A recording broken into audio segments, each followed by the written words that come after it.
I'm Brigantia Blackbird of the Blackbird Grimoire. Welcome to the daily forecast for Sunday, August 25th, 2024.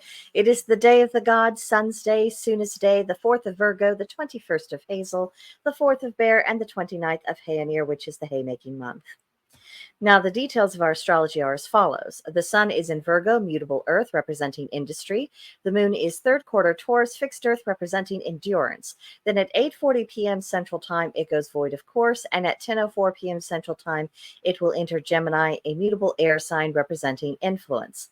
Mercury is retrograding in Leo, fixed fire, representing fragile relationships. Venus is in Virgo, mutable earth, representing perfectionism. Mars is in Gemini, mutable air, which is to be pugnacious. Jupiter is in Gemini, mutable air, representing questing. Saturn is retrograding in Pisces, mutable water, which is to redefine dreams. Uranus is in Taurus, fixed earth, representing renovation. Neptune is retrograding in Pisces, mutable water, which is about spiritual awakenings. And Pluto is retrograding in Aquarius, fixed air, meaning that we need to examine intentions. Now, for the planetary retrogrades themselves, a few things to remember. As always, for the Mercury retrograde, reevaluate your communication patterns. For Saturn, reclaim your authority. For Neptune, reclaim faith, joy, magic, and imagination. For Pluto, reclaim your ability to regenerate. And for Chiron, restore the heroic spirit. Our moon phase is a waning gibbous, which means that we need to absorb the revelations we receive during the full moon. For the Gemini moon that occurs late tonight, the do's are social events, networking, negotiations. The don'ts are unventilated spaces, slow communicators, and manic distractions.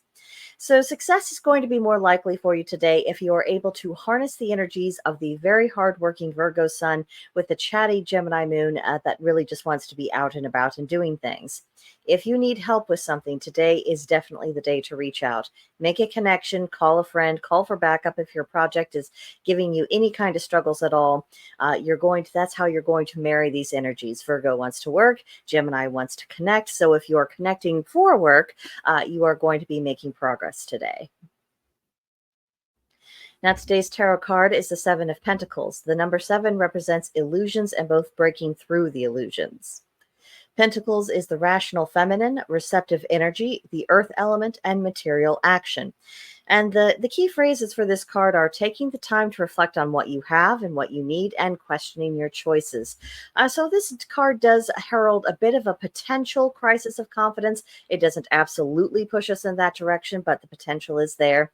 So reflect, make sure you're footing before you are doing. This is one very nice thing of our sun being in Virgo, because Virgo is very detail oriented. So it's going to be a little bit easier for us to fall into the flow of, dotting the I's, crossing the T's, making sure we know what's what before taking any kind of plunge.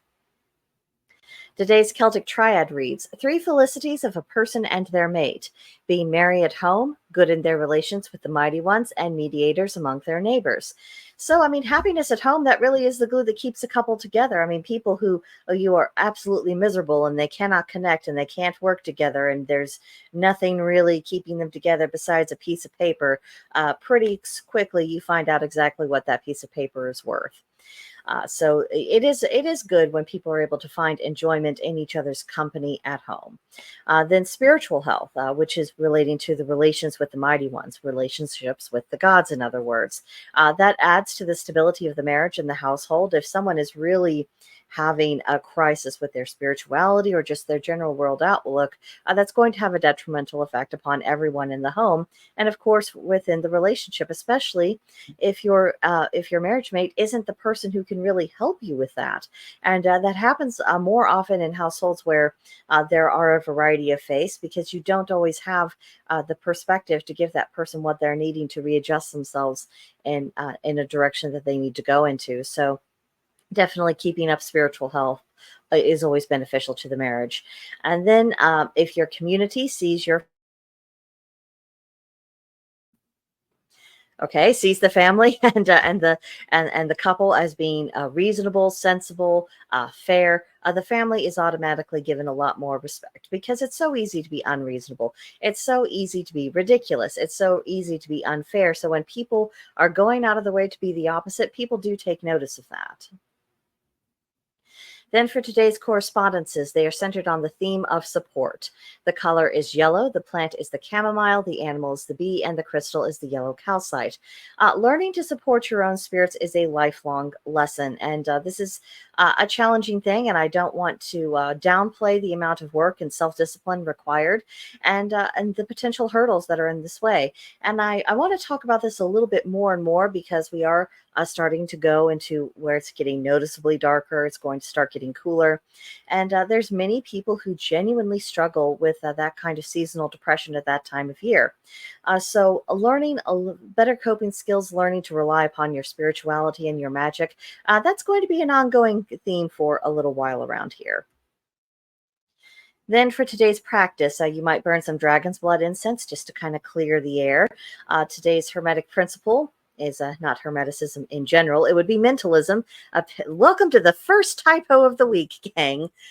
So with regards to mentalism, we know that everything does begin with thought, but we also know that thought is not the only law in operation of the universe. It's not even the absolute trump card. It is the beginning of something. There are other contributing factors that make some thoughts able to come into fruition, and other thoughts that go against the natural order or the natural flow of things that are not going to come to fruition. So meditating a little bit about how to bring our thoughts into alignment with just how the universe actually functions, that's not only good for us, but it also is helpful for us better understanding how mentalism is going to how it's going to impact us, how it affects things, how it can work in relationship with all of the other natural laws, because they are all always at play. It's just a question of essentially looking at the right tool for the right job. And of course, they're working in concert with one another, and it's a lot to think about. So enjoy. And today's aspect of the witch's pyramid is, of course, the foundation. So we've talked a lot about the foundation of your faith, the foundation of magic, the foundation of how the elements actually all come together to work together in order to create magical effect. There's a lot of different things to really think about with your own foundation. And as we're starting to go into a much more contemplative part of the year, think about weaknesses in your foundation. What are areas that you would really like to maybe shore up your knowledge or shore up your experience, or just figure out how they better fit in with the bigger picture as a whole. There's a lot of different tactics you could take to kind of work on your foundation of your own witch's pyramid today, and just wherever that takes you, that's where you need to go. And then, as this is the day of the god and we're a little bit more focused upon masculine divinity, or at least solar divinity, I thought this would also be a good day to encourage people to meditate on the importance of fatherhood. We've had several generations in which there's a lot of upheaval in the home.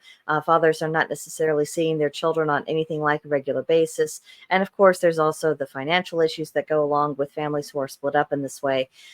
But we are seeing reflected in the outcomes for children about what it means for them to be without their fathers, and honestly how detrimental that really is for them. And of course, some of us, any of you watching to this video yourself, you might be thinking upon difficulties you had with your father and your own relationships with him, either their absence or whatever it was. It has an impact. There's no denying that there's a huge impact of fathers. And of course, we also need to start thinking about the beneficial impacts they can have, because men are getting really dragged down, which is why we see a lot of them having this knee-jerk reaction. Well, if all women hate me, I'm just going to hate them right back. And I've talked about in other videos about how this just is not a long-term solution or any kind of solution at all.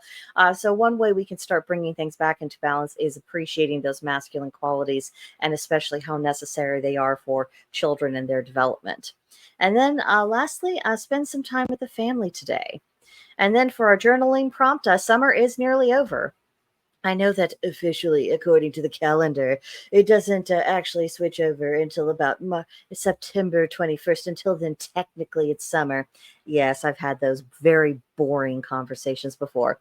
But let's be real. When the calendar flips to September, pretty much all of us are pretty much agreed it's okay for us to treat this time of year as if it was fall. And especially if we've been feeling really, really, really done with summer for a while. Absolutely. I mean, of course, it's probably not going to be weather where we can bring out our nice cozy sweaters and just drink our chais all day. That's usually not our situation. However, we can start having the visual effects of autumn, and we can start bringing that around us. We can start introducing those scents back into our home in order to give us a little bit more of that feel. Yeah, anyway, I got distracted from the actual prompt. Because summer is nearly over, what have you learned from it? What have you experienced? What have you gained? And as you can tell, I'm ready to move on. So anyway, have a wonderful Sunday. I hope you've had a good weekend so far and that you continue to have a good weekend going forward.